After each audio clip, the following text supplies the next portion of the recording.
Okay, good evening. We're going to go ahead and get started. Had a little issue with the Wi-Fi earlier, but I'm glad to be here now. And back in my office, I'm hooked up with my Wi-Fi finally here in the office, and we're going to go ahead with our Zoom room for week 2. So happy that you're all able to see this. Hopefully you all are able to see this. It'll be on the recording. It looks like I'm the only one here. But I did want to go ahead and take some time to give an overview of what's coming up for week 2. It is here Sunday, naturally, and I know probably many of you are wrapping up week 1 assignments and going through your posts and things such as that, although we've had well, I'll mention that in a second. But anyway, so I want to go ahead and kind of give you a chance to see what's coming your way in week 2, give you ample time to watch this recording. You'll have until next week, a week from today, to watch this recording. After that, I'll shut it down and you will not be eligible for the extra credit points. So I think a week's more than enough time. If you're going to watch it, you're going to watch it within that week. Otherwise, it's really kind of pointless anyway. But anyway, we did have some folks chime in and get their extra credit points for last week, and they will add up. You can get a chance of a total of 12 extra credit points that are just over and above and on top of anything that you've done in the course room with your discussions or apply assignments or with your quizzes or check for understandings, if you will. So we're going to go ahead and get started here. And there are many things that we could talk about, but I do want to talk about employee recruitment. It is absolutely one of the major things that comes under the umbrella of organizational psychology or industrial and organizational psychology. So oftentimes big corporations will actually hire out their, if they're going to go and hire a lot of people, they will actually use a consultant or a consulting firm to manage that for them. Not always, but many times. If they actually do it internally, they will, of course, lean heavily on their human resources department, which leans heavily on the discipline, at least, of industrial and organizational psychology. They may even have a industrial or an organizational psychologist on staff or an IO psychologist on staff. Sometimes they're called a corporate psychologist, and that's a very sort of kind of a layman's term, if you will, or informal term for psychologist. So another time that they will lean heavily on an organizational psychologist or a consulting firm or hiring firm to hire an organization if they have a key person that they're looking for. They will oftentimes lean on IO psychologists if they're looking for someone who is on the level of a vice president of some discipline, maybe finance, maybe recruitment itself, or maybe procurement, any one of those things that they're looking for a high-end staff member. Sometimes they will offer that out, or they'll at least lean heavily on the discipline of industrial and organizational psychology, IO psychology. And there's a lot of good reason for this. You spend a lot of money, or a company will spend a lot of money hiring someone. Estimates run as high as 2.5 years' salary. It costs to recruit and retain a key member, or even a low-level member, mid-level manager. So what does that cost come from? I used to wonder myself, what do you mean 2.5 years? That's a lot. Well, they have to advertise. They have to pay someone, and sometimes to sort of weed out the candidates who are not eligible, if you will. Training that person, indoctrinating to the company culture, and that training can go on for months. And then, and paying them sometimes a bonus or some things like that. So it's a big deal. Make no mistake about it. Do not minimize it. So the question here posed, and I think this is a very good one, and I think this is one for your life. And it says IO Psychology, my life. So ask yourself, how did you find out about your most recent job? Chances are that somewhere, not for everyone, but for many, many people, somewhere along the line, you found out about at least the idea of your current job from an acquaintance or a friend. Lots of times it is not our closest friends that tell us about jobs and opportunities. It is that sort of, not our closest, but our second layer. Not the people we know most intimately, but the people that they know most intimately besides us, or maybe they know casually. That second layer is someone who we know casually. Typically, the jobs and the opportunities that our close network knows about, we already know about. But the ones who we don't know about, the jobs that we don't know about, are known by those who are our acquaintance, not necessarily our closest friends. So probably, and I've done this exercise many, many times. If we were live here, I'd ask the question live. I do it in my workshops and in my life. 80% or more of the time, at some point, you found out about your current job through an acquaintance. That may be like, hey, my friend Bill has a distributing company and I need you to go talk to him. He's looking for a receiving manager, or whatever the case may be. Or maybe they came across even like an ad that they don't even know anything about the company, but they say, oh, you know what? I know someone who'd be a good fit for this. Let me share this ad for employment with my friend John, or whatever the case may be, Sally perhaps. So ask yourself that question. It may be that you didn't know someone, that you went on found that your ad blindly, or through the internet or something along those lines. Sometimes it's a very close connection that we have with an acquaintance. Sometimes it's a little bit more distant. So when you're the owner of a company, I know that some of you have mentioned that you do want to own your own business at some point, maybe when you finish college. So depending on how big your company is, recruitment, as I said, becomes a big thing. You invest money in recruiting, because if you don't, you're just going to get somebody off the street that may or may not be a good fit for the position that you have them for, in which case they may leave, which is going to cause you a problem in your company, or even worse, they may stay and do a poor job for the job that you have identified them for. So recruitment methods here, they should get the attention of the public, and they should sort of eliminate, if you will, unqualified applicants. In other words, we saw this in our first case with Tubalard, and a very interesting case study there. But if you need someone who has a license, let's say for instance, we're talking psychology here. Let's say maybe you need a licensed therapist. So you need to put in the ad, this position is for a licensed therapist. We're going to be billing insurance companies, so I need to have a licensed therapist or a licensed nurse, whatever the case may be. Because if you just say I need a counselor, well, you may get a 18-year-old kid who's been a camp counselor. And that's not going to fly, because you can't bill insurance companies because the person does not have a license. Next in line there, it should inspire or motivate people to want to apply. Like, oh, wow, so this ad, I see this ad, this is a company that I didn't know anything about, but they offer great benefits. They offer a decent starting salary, or a good starting salary, and it seems like something I might want to find out more about. I'm going to send my application in to see if I can get an interview and find out more about this company, because I'm intrigued. So that's the other thing that an ad, or won't necessarily say an ad, but a recruitment method should do. The other thing we've talked already about, it being cost effective. Companies spend a lot of money hiring the right people.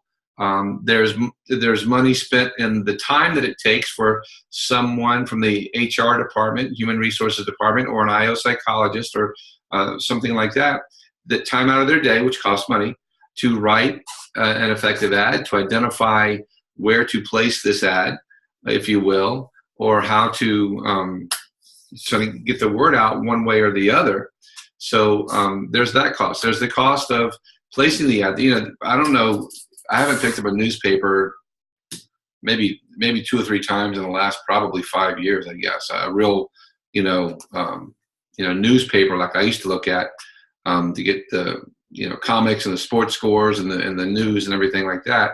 They still make them, but everything now is online. But some time ago, when you were looking for a job or you needed to hire someone, you'd place an ad in the classified ad section of the newspaper. And it was broken down by professionals, trades, sales. What were some of the others that might be there? Unskilled labor, maybe. So, and then the person could look at those under those headings and find out, entry level, whatever, sales, telemarketing, whatever the case may be. And they could look and see what might interest them. And Sunday was a big day. People would go because they were full of one ads on Sunday. People would a lot of time spend time looking through that.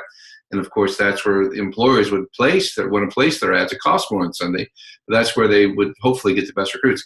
That method is so archaic now. I don't think, well, I shouldn't say that. Probably there are still one ads in the paper, but now we have Monster.com and Indeed and probably a host of other internet websites that recruit people and where you can place an ad so that people will see,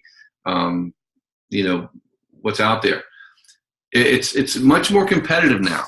When you go on the internet to look, you can find jobs all across the country. Back, 20, 30 years ago, kids or people switching jobs would look at the Sunday paper or the newspaper, their local newspaper, and they'd only see pretty much, for the most part, jobs in their city, in their area, wherever they deliver that paper. Now you can go on and look for it very easily with a computer or a phone and internet connection. You can look for jobs in any state, in any country in the world.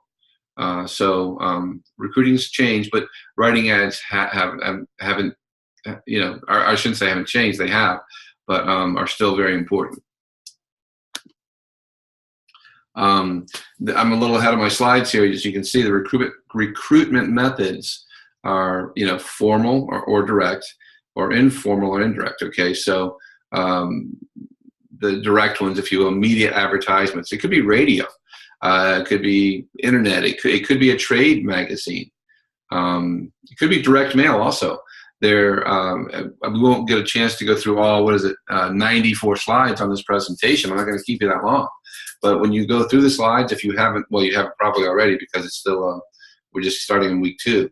But you'll see that direct mail can be a very effective way in some cases to recruit employees.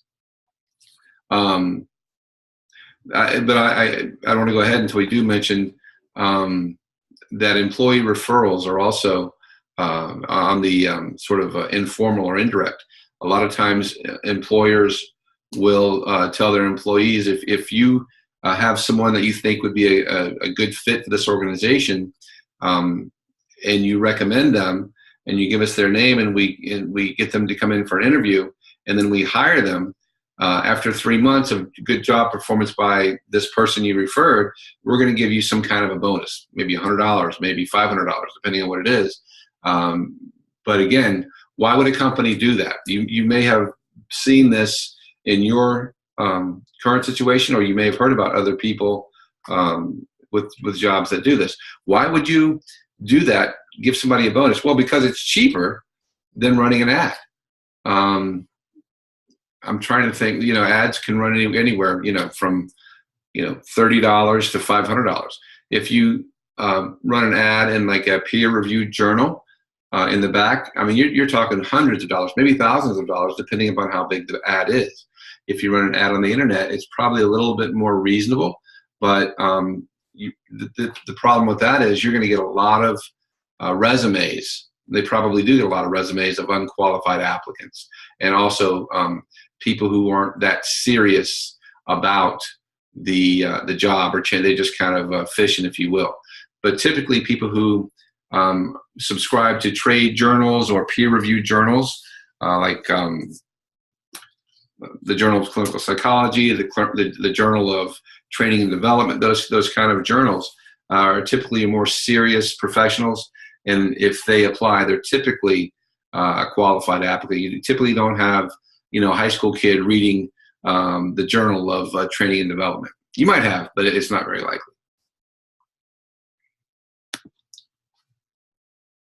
Oh, this is, I find this interesting, and I think it's well worth noting to point out the special populations. Things have changed. In some ways, things have stayed the same, but in some ways, things have changed in my lifetime. I'm 58, so when I was 20, 25 years old, once someone retired, they typically didn't go back to work unless it was a financial need. In some cases, and that wasn't that common, frankly. Typically, when people retired, they were ready to go. They had raised their children, their house was paid for, they were ready to travel, relax, sit on the front porch and drink sweet tea, if you will. And in some cases, they didn't plan well or didn't have a good retirement, and they went back to work. If they didn't need the money, they would volunteer. What's different now? One of the big things is the economy's changed a lot, and that gets a little intricate, if you will. But one of the things that has changed in the past probably 20 years or so is we're living a lot longer. Thank God. People live longer. So when they retire, ideally, typically, the traditional retirement age is 65. Of course, that's out the window too. That used to be the traditional retirement age. But let's just say that's the age people retire. In some cases now, it's younger, depending on your career. But let's just go with 65. So, gosh, you know what?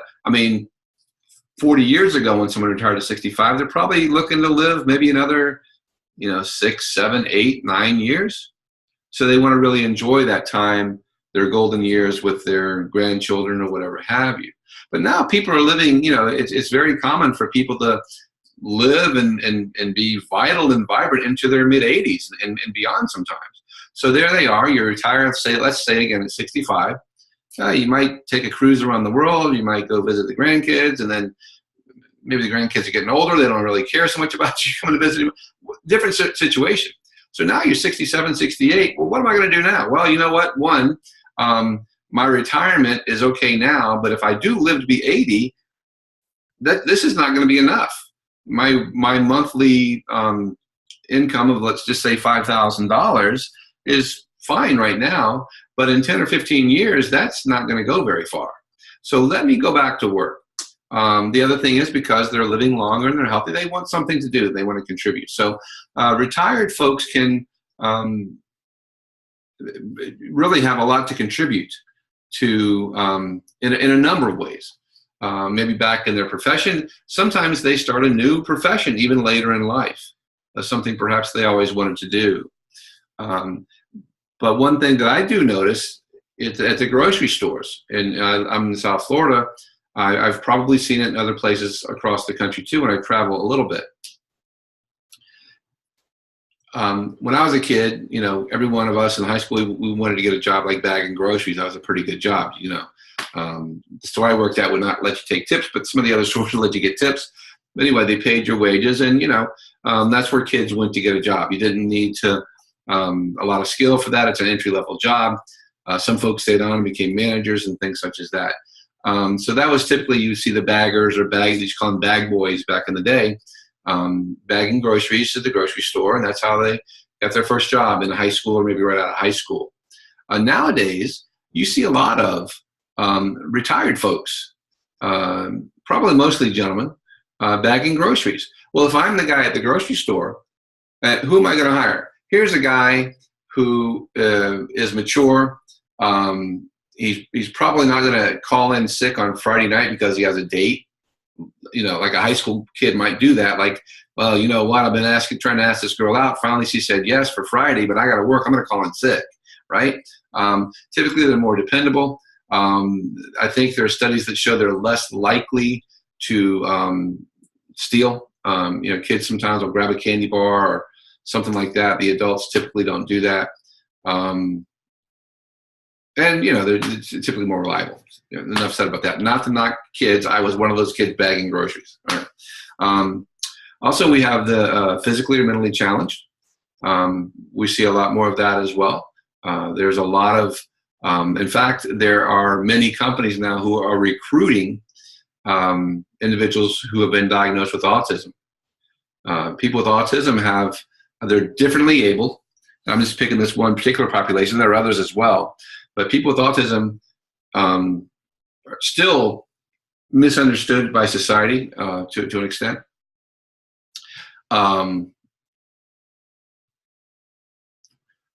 They're not cognitively challenged. It's a communication disorder. So they really can't necessarily articulate what they want to say through words, and it's a wide spectrum. And sometimes they don't quite pick up on social cues or even words that are said. However, they're typically very good with technology. That's just the way it goes. I hate to generalize. It doesn't sound great to generalize, but there are companies who actually recruit people who've been diagnosed with autism. Companies like who have people working on software and computer engineering and those kind of things, because they typically don't socialize in the same way that others do, so they're not going to lose that time, right? So they're going to be focused on their work, and typically they do like to focus on that and accomplish that. So that's one thing. They mentioned ex-convicts here, people who are getting rehabilitated from prison. Someone commits a crime, they pay their debt to society, and there are tax breaks for companies that will hire folks that have paid their debt, because we know, look, if I got a company, that's probably not the person I'm looking for, right? I probably want to look for somebody who has a clean record, who doesn't, who I'm a little bit more confident is not going to steal from me or do something bad to my customers. But depending on the crime that was committed, there are, again, tax advantages. So that's okay. So look, okay, I can say, I'm going to pay this guy the same as I'd pay somebody else, but I'm going to get, a $5,000 tax break. Well, that's a little something for me. And again, depending on, you interview them, you talk to them. It's forgiveness is Christian. So I realize as an employer, that's a little that's your baby with your company. However, certainly it would be biblical to forgive and give those people a chance. The downside is, they don't have a job, and then what are they going to do? Anyway, so I'm going to go on from there. But I'm going to hit this real quick, and then I'm going to let you go, because I'm sure you're quite busy. So we now live, again, going back to when I was in the 1960s, when I was just a little boy.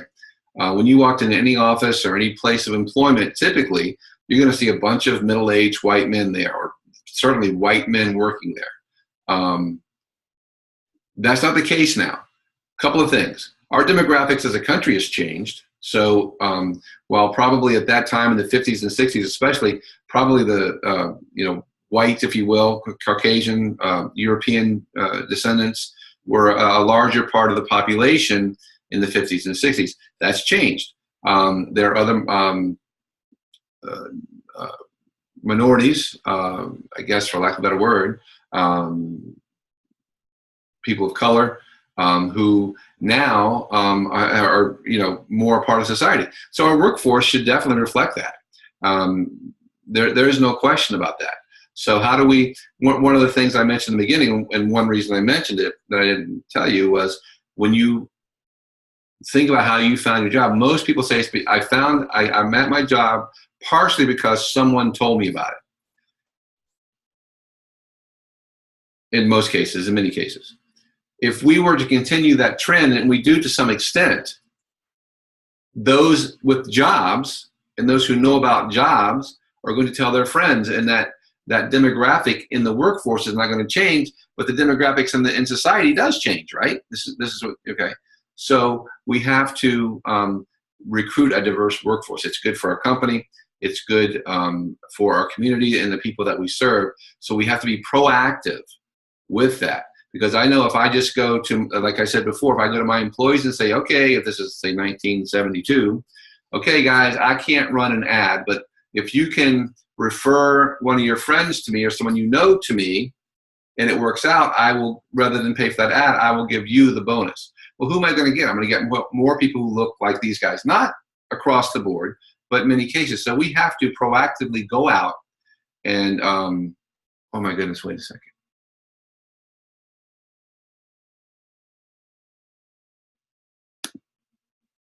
Okay, we got recording. Okay, woo. Have to go out and advertise in different newspapers, if you will. Say we put in the ad, if you will, we want to hire a diverse workforce. Whatever we have to do, and the slide says it right here. And it's a good idea. It's a little bit controversial at times, depending on people's understanding of what's happening. It's not as sinister on either side as people who get worried about sometimes. Not everyone, but some people do. It is about being fair and representing and giving everyone a chance to succeed and contribute to society, really. Okay. So anyway, we'll get more into that as the week goes on. You're gonna see how that goes. So right now, I'm going to end it right now. Last week I didn't give you a Bible scripture. This week we're going to go at the beginning. Genesis 1:1. In the beginning, Genesis 1:1. That's how it starts out. So we're going to stop it there. I thank you for your time, and I will see you in the course room.